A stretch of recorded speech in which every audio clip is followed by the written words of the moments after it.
오늘 함께 나누실 말씀은 요한계시록 13장 1절부터 10절까지 말씀입니다. 마지막 때를 살아가는 교회와 성도들에게 주시는 말씀인데요. 마지막 때의 특징을 말하라 그러면은 여러 가지가 있겠지만 마지막 때는 진리 싸움의 시대입니다.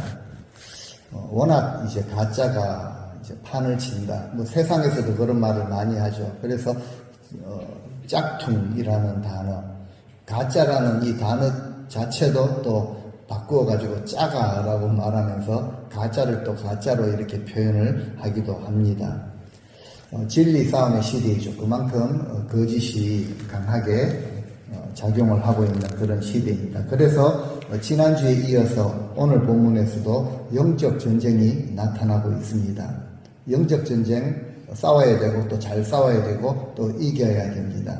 싸우지 못하고 또 잘 싸우지 못하고 지게 될 때 그 폐해가 너무 크기 때문에 그렇습니다. 앞에 12장에서는 이제 우리가 영적 싸움을 해야 되는 대상을 이제 큰 붉은 용 사탄이라고 그렇게 말했죠. 이 사탄이 교회를 핍박하고 예수 그리스도의 복음을 변질시키려고 하고 복음의 역사가 진행되는 것을 극도로 방해를 합니다. 이것을 막으려고 발악을 했지만 모든 것이 실패로 돌아가게 되었죠. 사탄이 알고 있습니다. 자기 때가 얼마 남지 않았다. 즉 이 말은 주님이 다시 오셔서 이제 완전히 어둠과 사탄의 권세를 멸하실 때가 얼마 남지 않았다라는 것을 사탄이 알고 있죠. 이것을 알고 있는 사탄이 이제 여자의 남은 자손에게 물을 강같이 뿜어내어서 삼켜버리려고 했죠. 세속화의 거센 풍조입니다. 이런 것으로 우리와 우리 자녀들 세대를 삼켜버리려고 하고 있죠. 하지만 믿음의 사람들은 하나님의 도우심으로 땅이 입을 벌리게 되고 물을 다 삼켜버립니다.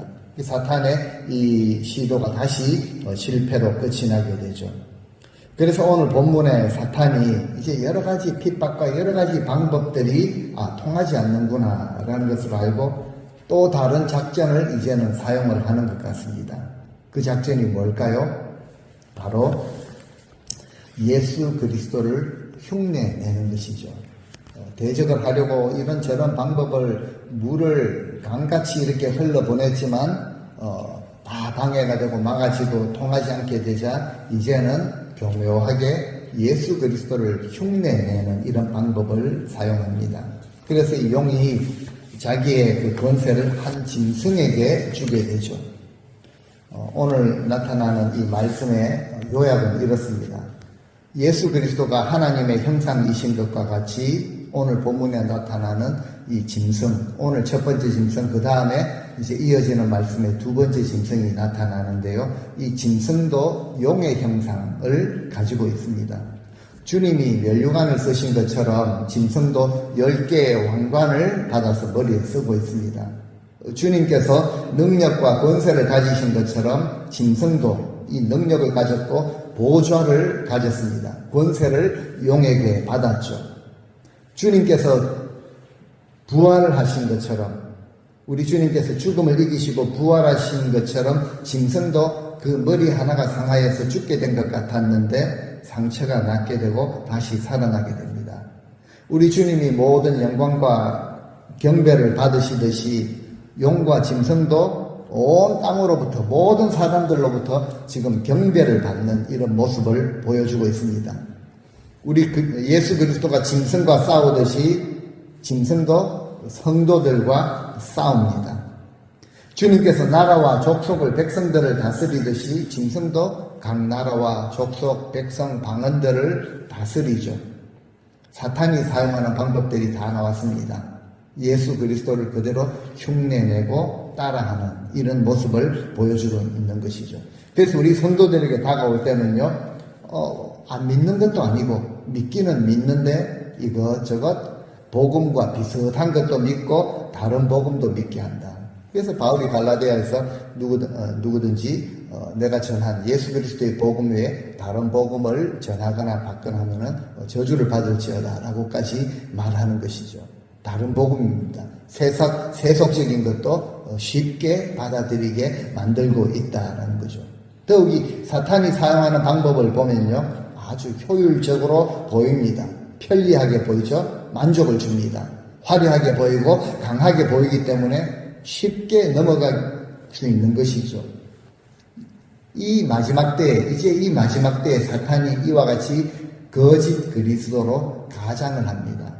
그래서 그 실체를 성경은 광명한 천사와 같다라고 표현을 할 정도이죠. 그렇게 성도들에게 다가오는데 어떻게 그것을 쉽게 분별을 하고 물리칠 수가 있겠습니까? 그래서 사도들은요, 우리 성도들에게 주의하라, 깨어있어라, 분별해야 한다라고 권면의 말씀을 우리에게 들려주시는 것이죠. 오늘 1절 말씀, 요한이 환상 가운데 무엇을 보고 있는가? 바다에서 짐승 한 마리가 올라오는 것을 지금 보고 있습니다. 그 짐승은요, 10개의 뿔, 그리고 7개의 머리를 가지고 있는데 그 10개의 뿔에는 각자 면류관을 쓰고 있었죠. 그리고 그 머리에는 하나님을 모독하는 이름들이 다 붙어 있습니다. 신성 모독하는 이름들이 있더라라고 표현을 하고 있죠. 짐승은요, 교회를 핍박하고 복음을 대적하는 성도들을 무너뜨리려고 하는 사탄의 세력을 상징하죠. 그때 보니까 7개의 머리를 가지고 있습니다. 그리고 10개의 뿔이 나 있죠. 보통 존재가 아니다라고 성경은 말하고 있습니다. 10개의 뿔입니다. 뿔로 어떻게 합니까? 들이받고 과시를 하게 되는데요. 10개의 뿔이니까 거의 못할 것이 없는 그런 권세를 사탄이 가지고 있다는 거죠. 그 권세가 7머리에 주어져 있습니다. 세상에는 성공을 거듭하는, 세상을 살아가면서는 성공하고 또 잘 나가고 우뚝 서게 되는 이런 모습을 얼마든지 보일 수 있다. 그래서 사람들이 부러워할 만한 그런 권세를 가지고 있다는 거죠.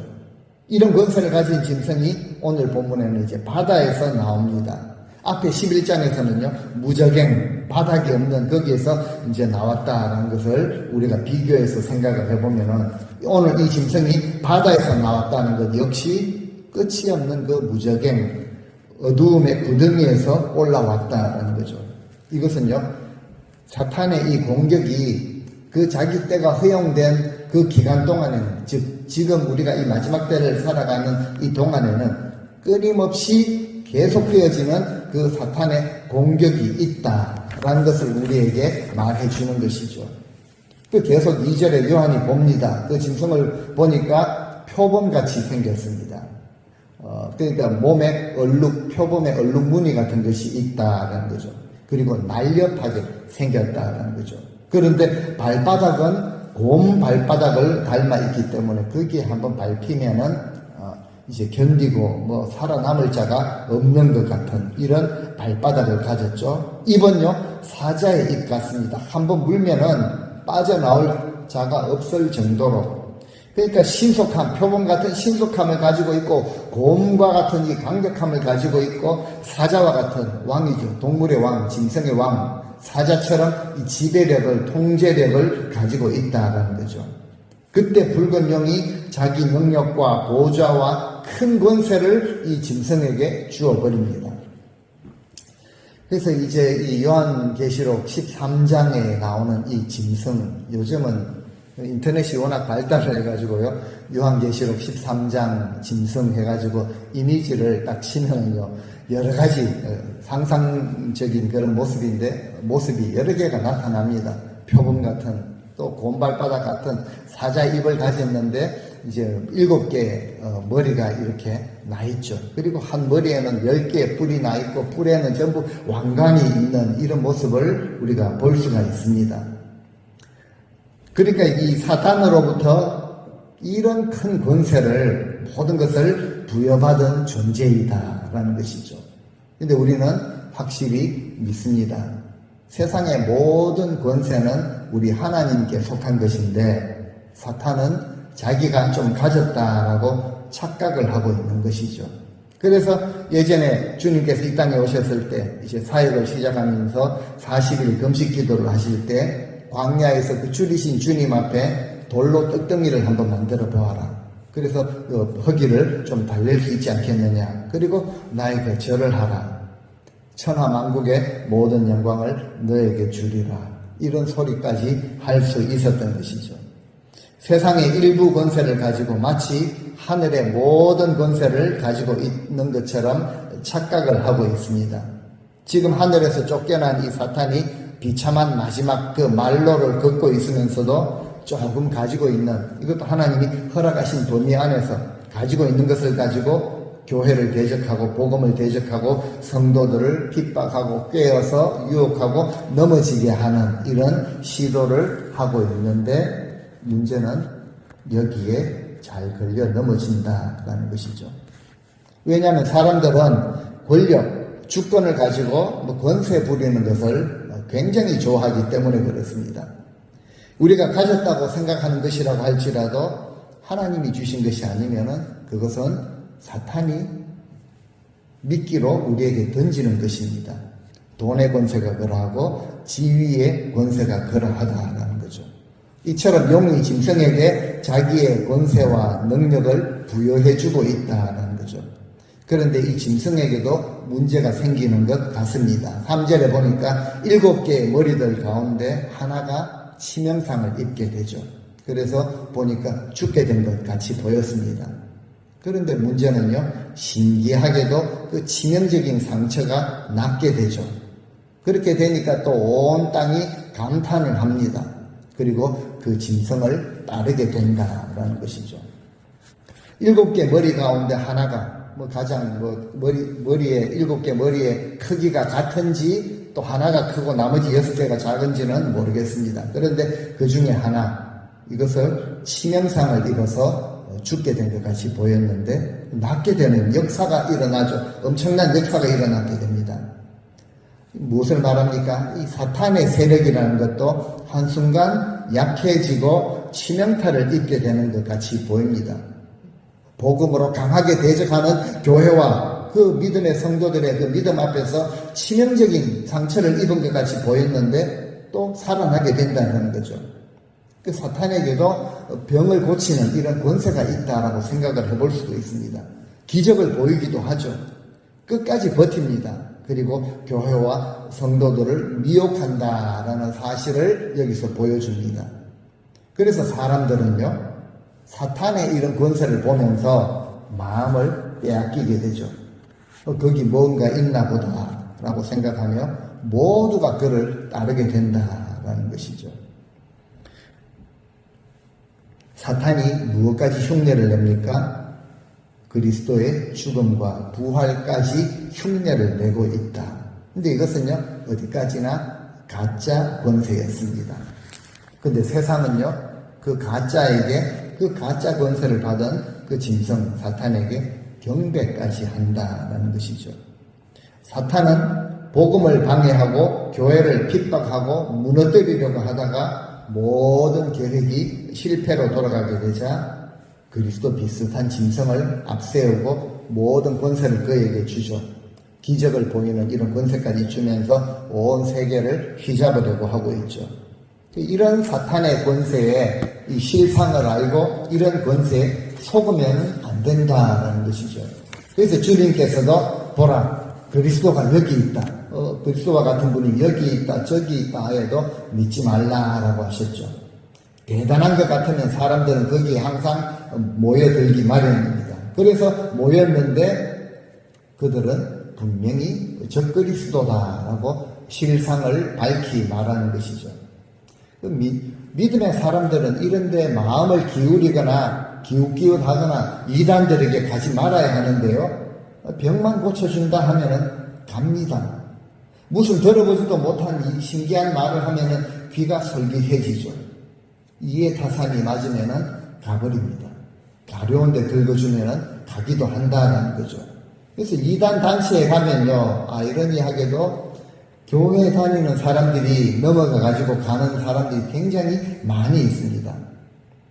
주위에 그런 분들이 잘 없어서, 잘 모르겠다고 하실지 모르지만요. 저는 대학생 때부터, 그런, 우리 믿음의 공동체 안에서 우리 지체들의 형제들이 그렇게 넘어가는 이런 모습. 집을 나가서 이단단체에 속해 있다라는 거죠. 그리고 그것이 진짜라고 그렇게 우기면서 나오지도 못하는 이런 모습을 많이 봐왔습니다. 적그리스도가 멀리 있는 것이 아니라 우리 옆에, 우리 삶에, 우리 정서 속에 굉장히 깊이 침투해 있습니다. 우리가 더 가지려고 하고, 더 편해지려고 하고, 더 높아지려고 하고, 그렇게 하는 것이 점점 커지게 되면요, 사탄에게 넘어가기가 굉장히 쉽습니다. 그래서 주님은 깨어있으라, 주의하라, 분별하라 라고 권면을 하시는 것이죠. 사탄의 밥이 되어가면서도 일시적인 그 만족이 있기 때문에 세상 사람들은요, 4절에 보니까 짐승에게 권세를 준 그 붉은 용에게 경배를 한다라고 나와 있죠. 경배를 한다라는 거죠. 또 그들은 그 짐승에게도 경배하면서 말합니다. 붉은 용에게 경배하고 짐승에게 경배하면서 이런 표현을 한다는 거죠. 누가 이 짐승과 같겠느냐? 누가 감히 이런 권세를 가진 이 존재와 맞서 싸울 수 있겠느냐? 이것도 흉내내는 것입니다. 출애굽기 15장 11절에요. 여호와여, 신들 중에 누가 주와 같은 분이 누구입니까? 라고 한 이 고백을 사탄이, 세상 사람들이 그대로 흉내낸다는 거죠. 짐승을 감히 하나님과 비교하는 불경스러운 표현들을 한다는 것이죠. 이처럼 짐승은요, 항상 자신이 최고로 강한 자임을 항상 과시하려고 합니다. 굉장한 힘이 있는 것처럼, 내게 무슨 권세가 있는 것처럼 이것을 과시하려고 한다는 거죠. 이 과시하면 거기에 넘어가기가 쉽습니다. 무지한 자들은 그 앞에 굽신거리며 숭배하며 따르기까지 한다는 거죠. 세상의 정치판의 모습도 비슷하다고 생각을 합니다. 사람인데요, 뭔가 있어 보이고 뭔가 대단하게 보이면은 그 추종하고 따르기까지 하는 이런 모습. 이 짐승은요, 세상에서는 아무도 그를 당할 자가 없이 보이므로 많은 사람들이 따르고 경배하죠. 근데 그 배후에는 항상 사탄의 역사가 도사리고 있다라는 사실입니다.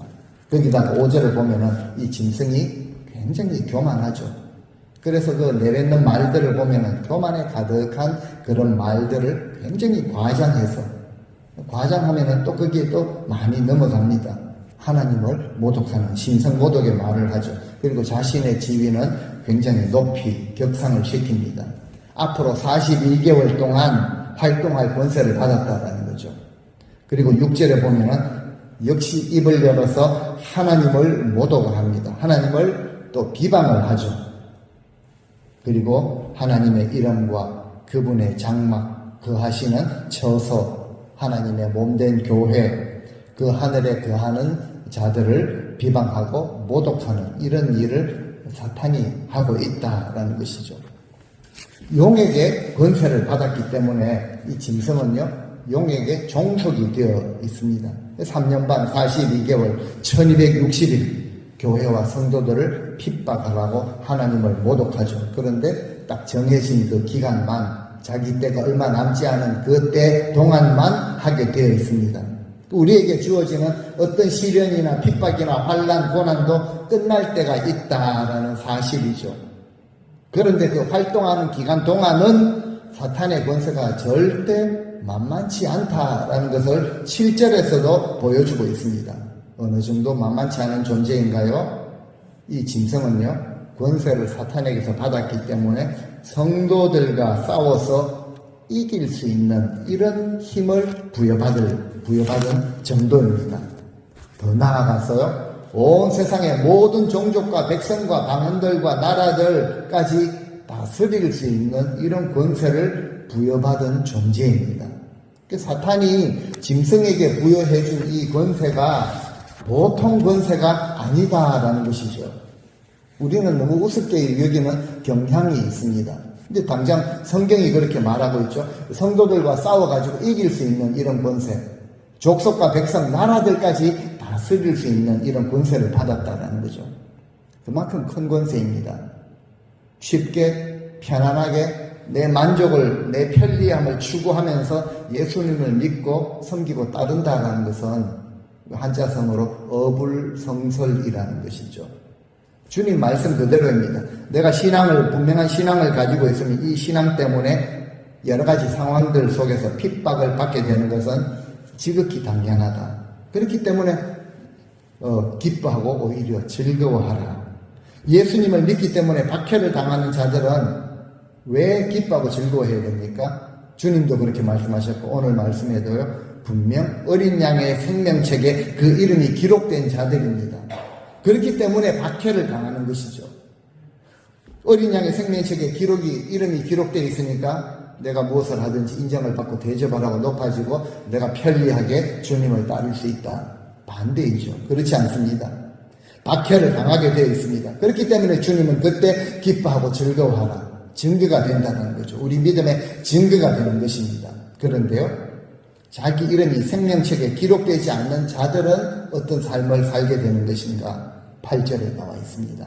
8절을 한번 우리 같이 읽어보시겠습니다. 죽임을 당한 이 땅에 사는 자들은 다 견뎌하리라. 땅 위에 사는 모든 사람들이죠. 다. 곧 하나님이 세상을 창조하신 그 이후로 자기 이름이 죽임을 당한 어린 양, 우리 때문에 죽이심을 당한 어린 양의 생명책에 기록되지 않은 자들, 그들은요 다 짐승을 따르고 경배하게 되어 있다. 그러니까 하나님을 경배하고 섬기거나 사탄을 경배하고 섬기거나 이 두 개밖에 없다라는 것이죠. 왜냐하면 짐승은 이처럼 큰 권세로 눈에 보이는 화려함과 성공, 높은 그리고 만족과 편리함 이런 것으로 이적을 베풀어 줍니다. 그 이적을 보고 따르지 않을 사람이 없을 정도라는 거죠. 거기다가 권세까지 가지고 있죠. 그런데 이것은 어디까지나 사탄이 부여해 준 권세이죠. 진정한 권세는 하나님께서 주시는 것이고 하늘에서 내려오는 것입니다. 하나님 없는 권세는요, 사탄이 준 권세입니다. 이 사탄의 권세에 굴복하는 자들을 가리켜서 오늘 8절에서는 어린 양의 생명책에 이름이 기록되지 않는 자들이라. 모두 다 세속의 그런 성공과 화려함과 부함을 추구하는 짐승을 경배하는 자들이라. 그런데요, 어린 양 그리스도의 공로로 구원을 받은 자들은 비록 이 땅에서는 핍박을 당합니다. 세상의 고난이 몰려온다고 할지라도 오늘 우리 찬송드린 것처럼 하나님이 우리의 보호자가 되시고 우리를 지켜주신, 하나님은 너를 지키시는 자라는 고백처럼 하나님은 택하심을 받은 구원받은 그 백성들, 믿음을 지키는 자들을 끝까지 지키신다라는 사실이죠. 하지만 이 믿음의 백성들을 제외한 모든 자들은 그 중간 지대가 없습니다. 나머지 모든 자들은 짐승의 추종자가 되어서 짐승과 그에게 권세를 부여해 준 용을 경배하고 따르는 모습을 보이게 될 것이라 라고 말씀하시죠. 그래서 9절에 이렇게 말씀하십니다. 누구든지 귀가 있거든 들을지어다. 많이 나온 표현이죠. 다 우리가 귀가 있고 다 듣는 사람들 아닙니까? 라고 생각을 하는데 깊은 의미가 여기에 있는 것이죠. 무리들의 특징은요, 짐승의 소문에 귀를 잘 기울입니다. 그리고 하늘이 들려주는 그 복된 소식에는 귀를 닫습니다. 하지만 구원받은 백성들의 특징은요, 세상의 그런 가십거리나 헛된 소문 여기에는 귀를 닫습니다. 그리고 하나님의 그 세밀한 음성에 귀를 기울이게 된다는 거죠. 이것이 바로 귀가 있어서 들을 자들의 그 의미가 되는 것이죠. 왜냐하면 들을 귀가 있기 때문에 그렇습니다. 우리가 살펴봐야죠. 하나님은 계속 말씀을 주시는 하나님이신데 내가 들을 귀가 있는 자인가? 듣습니다. 알고 있습니다. 라는 것을 가지고 들을 귀가 있다라고 말할 수는 없는 것이죠. 하나님의 말씀을 듣고 말씀이 진짜 그러한가? 정말 깊이 상고를 하고 새기면서 그 말씀 그대로 따르는 자들을 의미하는 것입니다. 요한계시록 초반부에 7교회에게 편지를 보내실 때 교회들마다 그렇게 말씀을 하셨죠. 들을 귀가 있는 자들은 성령이 교회들에게 주시는 말씀을 들어야 한다. 복음서에서도 자주 말씀을 하셨습니다. 구원받은 백성이라면, 적어도 구원받은 백성이라면 사탄이 진리에서 벗어난 이 달콤한 속삭임, 거짓 가르침으로 유혹을 한다고 할지라도 여기에 귀를 기울일 것이 아니라 성령께서 우리 교회들에게, 우리 각 사람에게 들려주시는 진리의 말씀에 귀를 기울여야 한다라는 것을 오늘도 분명하게 우리에게 말씀을 하십니다. 우리 마지막 10절 같이 한번 읽어보시겠습니다. 사로잡힐 자는 사로잡혀갈 것이요 칼에 죽을 자는 마땅히 칼에 죽을 것이니 성도들의 인내와 믿음이 여기 있느니라. 아멘. 누구든지 사로잡혀갈 자들, 그러니까 이 정해진 자들이 있다는 것이죠. 그들은 사로잡혀갑니다. 안타까운 그런 표현이지만 칼로 죽임을 당할 자들도 정해 놓으셨습니다. 그들은 칼로 죽임을 당할 것입니다. 그저 좀 듣기 편하라고 우리는 사로잡혀갈 일도 없고 믿음 가지고 있으면 하나님 지켜주셔서 칼에 죽을 일 없습니다. 듣기 달콤한 그런 말을 던지는 그런 거짓 예언자들이 있었다. 예레미야서를 살피면서 우리에게 계속 말씀을 하시죠. 이 성경은 우리에게 일어날 일을 분명히 말씀하시고 또 그 결과에 대해서도 말씀을 하십니다. 어떻게 대처해야 될까도 우리에게 알려주시죠. 칼로 죽을 자들은 칼로 죽임을 당할 것입니다. 그런데 보니까 여기에 성도들의 인내와 믿음이 있다라고 하시죠. 그렇기 때문에 성도들에게는요, 인내와 믿음이 반드시 요구됩니다. 사로잡힐 자, 칼에 죽을 자, 이것은 박해를 당하게 될 성도들을 의미하는 것이죠. 믿음 때문에 사로잡히기도 하죠. 그리고 손해를 당하기도 합니다. 심지어 칼에 죽기도 할 터인데, 그때 우리에게 필요한 자세는요, 변절이나 배반이나 외면하는 것이 아니라 인내하고 믿음을 지켜야 한다. 특별히 우리 교회와 성도들은 이 마지막 때가 가까워질수록 사로잡히거나 칼에 의해 순교를 당하는 이런 일들까지 있다고 할지라도 우리는 하나님의 도우심, 성령의 은혜를 힘입어서 인내하며 믿음을 지켜야 합니다. 즉 성도들의 고난과 이 순교까지도 하나님의 뜻 안에 있는 것이기 때문에 성도들은 이 마지막 환난의 때를 믿음으로 견디면서 하나님을 향한 우리의 그 인내와 충성, 헌신을 우리가 드러낼 수 있어야 한다는 거죠. 우리가 진정한 권세는 사람들이 다 좋아하는 것이죠. 그런데 성경은 진정한 권세에 대해서 말씀을 하십니다. 이 진정한 권세를 우리가 가지게 되는 비결이 무엇인가? 다른 것에 있는 것이 아닙니다. 하나님을 하나님 되게 하는가? 정말 하나님으로 높이며 경배하는가? 아니면 사탄이 하나님 자리에 올라가게 하는가? 여기에 성도들의 권세가 달려 있습니다. 사람을 하나님처럼 높이는가? 이 문제에 달려 있다는 거죠. 그런데 성경은 오늘 본문에도 말합니다. 지금 이 시대는 많은 사람들이 안타깝게도 사탄이나 물질이나 성공이나 사람을 하나님 자리에 두고 따르고 경배까지 하며 섬기고 있다는 거죠. 엄청난 영적 전쟁의 시대를 살고 있습니다. 진리 싸움의 시대를 우리는 살아가고 있죠. 이런 사탄의 엄청난 이런 세력과 영적 공격에 맞서기 위해서는요, 우리에게 인내가 있어야 하는 거죠. 믿음이 있어야 하는 것입니다. 당장 눈앞에 내 만족이 있다고 그것 따르고 경배하다가는 낭패를 당하기 마련입니다.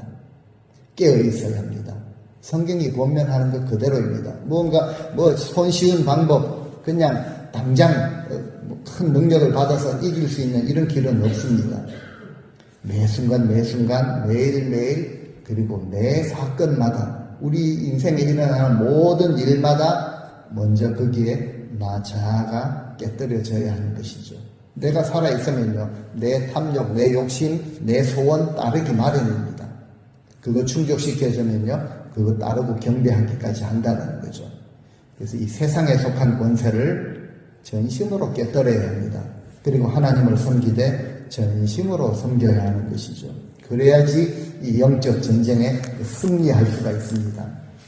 날마다 성령께서 교회들에게 주시는 말씀을 들어야 합니다. 굳건한 믿음 위에 서서 참고 견디며 인내하며 내 믿음 지키려고 이것 붙들고 간절하게 기도까지 해야 합니다. 세상 권세에 화려한 것에 성공하는 이것에 내가 잘 넘어가는 내 유혹을 잘 당하는 모습은 없는지, 그리고 우리가 나는 넘어지지 않는 존재입니다라고 자신 있게 말할 분은 없을 것입니다. 저부터. 내가 어디에 잘 넘어지는지, 내가 어디에 잘 마음을 빼앗기는지 이것도 살펴보고 우리가 깨달아야 하는 것이죠. 우리 성도님들에게 오늘 말씀을 바탕으로 권면을 드립니다. 세상 권세 부러워할 필요 없습니다. 하나님이 주신 것이 아니라면 나머지는요 모두 사탄이 우리에게 던지는 미끼, 유혹입니다. 부러워하지 마십시오. 성도들을 미혹하는 적 그리스도의 권세입니다. 성도들의 권세, 우리 권세는요 다른 것에 있지 아니하고 참고 견디는 인내와 믿음에 있다. 여기에 있느니라 라고 오늘 말씀하십니다. 우리가 넘어지는 일이 혹 있다면 다 여기에 넘어지는 것이죠. 세상의 권세, 세상의 화려한 것, 세속적인 것. 우리가 처한 어렵고 모든 상황 누구나 다 가지고 있습니다. 여러분들이 처한 어렵고 힘든 상황을 믿음으로 인내하시며 극복하실 수 있는 진정한 이런 큰 권세를 가지시고 우리에게 구원을 베푸신 하나님을 잘 섬기며 살아가시는 우리 복된 성도님들 다 되시기를 주의 이름으로 축원드립니다.